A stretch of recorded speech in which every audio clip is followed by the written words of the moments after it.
Welcome to Reality TV News Update, where you can catch up on all of your favorite shows at any time. Jimmy Hegarty is reflecting on a memory he shared with Mickey Lee, who passed away. That is rooted in the wonderfully bizarre rules of the Big Brother house. The season 27 Houseguest shared the story in an April 29th post on X, recalling a small early game moment involving Lee, production, and the diary room. Hegarty and Lee were aligned early in the game before their Big Brother paths took a turn a few weeks later. The post comes from months after Lee's death on December 25, 2025. 35 years old, Jimmy Hegarty shares Mickey Lee memory from Big Brother house. Hegarty claimed that the memory recently occurred to him and involved the diary room request. From the beginning of the season, he wrote on X, "I just remembered this, but we were trying to get production to let us do a diary room session together. Production was not interested." Hegarty wrote that they were like hell nitrogen monoxide, and we just walked away laughing. Hegarty stated that even insignificant occurrences like that still stand out to him. He stated in a writing, "It's those silly funny moments that always bring a smile to my face. Love you, Mickey." The moment fits into a very specific part of the Big Brother format. The diary room is typically used by house guests alone to discuss topics like strategy, competitions, nominations, eviction votes, and house drama. Joint diary room sessions are not common unless they are tied to a challenge, punishment, twist, or specific segment. Because of this, Hegarty and Lee's request was funny, especially at the beginning of the game. Mickey Lee and Jimmy Hegarty were early Big Brother allies. The Big Brother relationship between Hegarty and Lee began with trust before developing into one of the more intimate game splits of the season.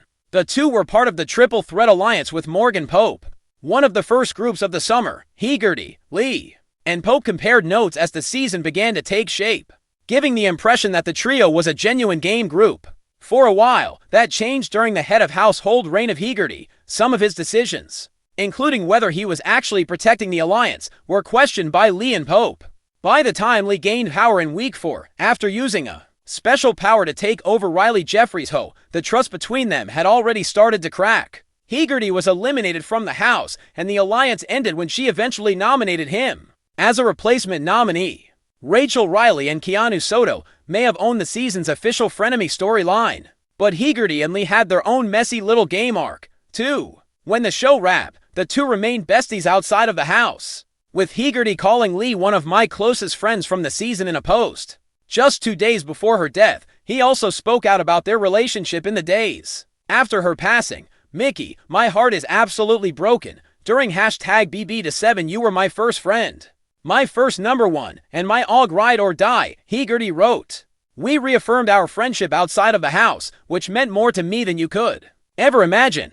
Our relationship was more than just a game, it was real and important." Mickey Lee passes away 3 months after Big Brother Season 27. Lee was 35 when he passed away on December 25, 2025. Her family confirmed the news in a statement shared on Instagram at the time, writing that her light, legacy, and impact will never be forgotten. Her death came after she suffered multiple cardiac arrests following complications related to the flu. During Season 27, Lee became known for bold gameplay and a willingness to make major moves. Her takeover of Riley Jeffries' became one of the season's biggest power shifts, especially after she used the week to target Hegarty. Lee later found herself fighting to stay in the game as the house turned against her. She saved herself on day 59 by winning important competitions, and she finished in 10th place just before the jury phase, shortly before she was hospitalized. Lee spoke about her outlook on life during an appearance on the Hip Hop United LLC podcast. Lee stated at the time, "I wake up and I thank God every day that I'm here. I'm happy when that happens. I have another day. I have my village, food on the table, and clothes on my back, under the soft hum of studio lights and the ever-watchful gaze of hidden cameras." The Big Brother house is rarely a place for quiet reflection. It thrives on strategy, alliances, betrayals, and the kind of tension that keeps viewers glued to their screens. But every now and then, something unexpectedly human breaks through the noise. This week, it came in the form of a story simple, warm, and a little silly, shared by houseguest Jordan Hayes about their late friend, Mickey Lee. It began on a perfectly normal afternoon. The houseguest had just finished a high-stakes head of household competition, and the adrenaline was beginning to wear off. Conversation softened, laughter replaced arguments, and people sprawled across couches and bean bags, letting the intensity settle. That's when Jordan, usually known for sharp gameplay and calculated moves, leaned back and said, almost offhandedly, "You know what this reminds me of, Mickey." At first, the name didn't register with everyone. However, Jordan's shift in tone, gentler and more reflective, attracted attention. A few guests at the house turned around. Someone asked, "Who's Mickey?" Jordan gave a slightly nostalgic smile. "Mousely, he was one of my closest friends. Sadly passed away a few years ago. Total chaos in human form, but the best kind." There was a pause, not uncomfortable, but respectful. Then Jordan chuckled softly. "Actually, there's this one memory I always think about. It's so dumb, but it still makes me laugh." The house, which had previously been divided, joined hands in a flash. It was during a road trip. Jordan began, "We were supposed to be heading to this music festival, like a proper, planned-out trip. Mickey insisted on driving, even though his sense of direction was questionable at best." A few guests at the house laughed lightly. "So we're on the highway," Jordan continued, "and Mickey suddenly decides he wants snacks. He craved this particular brand of sour gummy worms, which he claimed tasted like childhood. And not just any snacks. We pass, I don't know, 3 gas stations, and none of them have it, and Mickey gets even more dramatic about it each time." Jordan slightly sat up, imitating Mickey's exaggerated annoyance. "This is a tragedy," he kept saying, "a national failure." The audience roared with laughter. But then Jordan said, grinning, "We spot this tiny roadside shop, like the kind that, unless you really looked, you wouldn't notice. Mickey slams the brakes, well, not literally, but it felt like it, and goes, 'That's it. That's the place.'" "What? Like he had a feeling?" another house guest asked. "Exactly," Jordan nodded.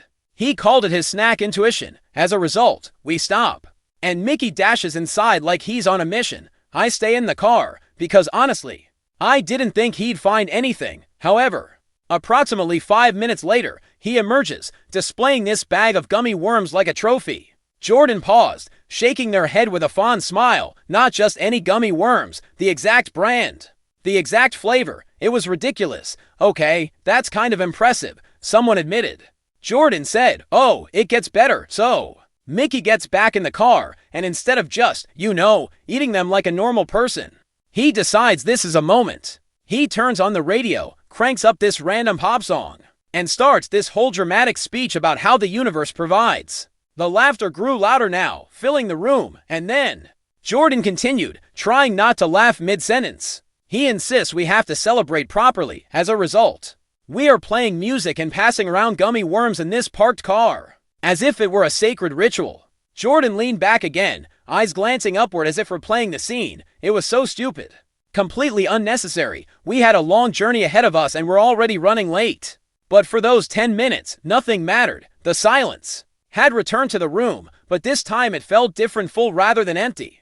Jordan softly added, "He had this way of turning the smallest things into something unforgettable. Like, he refused to let life be boring for a moment." No one spoke, even in a house built on constant motion. It was as if time had slowed. Finally, one of the quieter house guests said, "That's not silly. That's pretty amazing."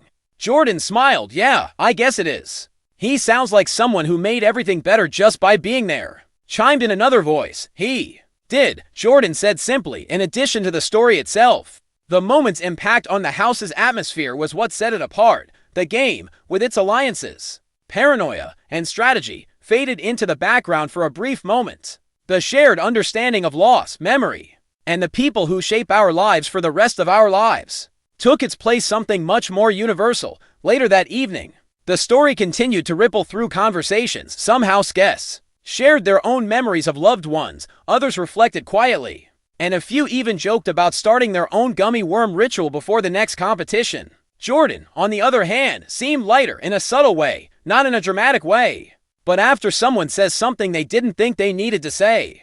When Jordan was asked about the incident in the diary room, he gave a concise but profound summary. "The cameras in the Big Brother house never blink, but every now and then they get a glimpse of something real that goes unnoticed by strategy or competition. It happened late one evening, after a long and tiring day of gaming. The tense veto ceremony that the house guests had just finished had broken up alliances and left trust in doubt. Emotions had been high and conversations had been lively. However, as the night progressed, the mood began to improve. People drifted into the kitchen, grabbing snacks, while others collapsed onto the couches in the living room, decompressing in the only way they could together. That's when Alex Carter, a houseguest who is known for his quick wit and fierce competitiveness, did something unexpected.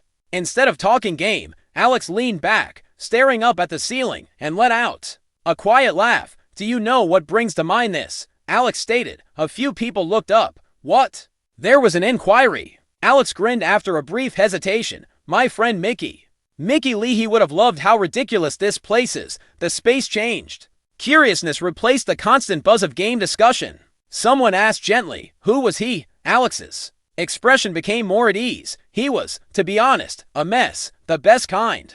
The kind that makes everything more fun." Alex continued, "I just thought of this one memory." After a brief pause, "I swear it reveals everything about him, despite its absurdity." Others sat on the floor with their legs crossed, hugged pillows, or leaned in. In a home where every word could be planned carefully, this moment seemed refreshingly unguarded. "So," Alex began, "a few years ago, we decided to go on this spontaneous beach trip. The only preparation was packing the car and driving. There were no reservations." Looking back, our first mistake was that Mickey was in charge of snacks. A few houseguests chuckled. "We stop at this grocery store on the way, and Mickey disappears for, 20 minutes. Alex went on to say, "Thinking he got lost or something. We are all waiting in the car. Finally, he returns with 3 bags filled only with marshmallows. Simply marshmallows." There was a chuckle. Alex confirmed, "Only marshmallows. All marshmallows. Regardless of brand or size. We're like, what are you doing? Furthermore, all he says is trust me." This is crucial. The group laughed, already picturing it. Alex continued, "So we get to the beach, and it's wind-alike, ridiculously windy, hardly ideal for a peaceful day.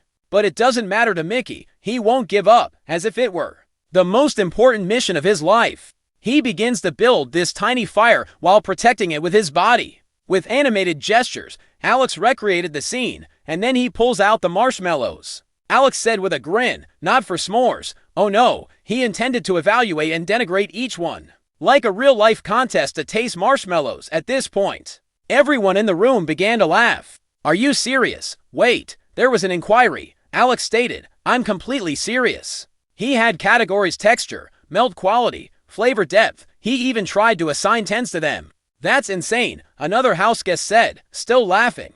Alex concurred, calling it ridiculous. Additionally, the wind kept extinguishing the fire, resulting in half of the marshmallows being burned or just sad. But Mickey didn't care. He acted like we were judges on some gourmet cooking show. Alex took a breath and smiled at the memory. At one point, he stood up and said, "This is it." Raising a perfectly roasted marshmallow in the air, human achievement has reached its pinnacle. The laughter grew louder, echoing through the house. Alex continued, slightly softening his tone, "And the thing is, for that moment, it kind of felt like it was." After a brief burst of laughter, there was a more reflective silence. Alex said, "He had this way of doing that. Taking something completely pointless and making it feel important. Like it mattered." Nodded one of the guests at the house. "Those kinds of people are the best." Alex said quietly, "Yeah, they really are." Another houseguest, usually one of the more reserved players, spoke up. "You know, it's not ridiculous. It's actually kind of beautiful." As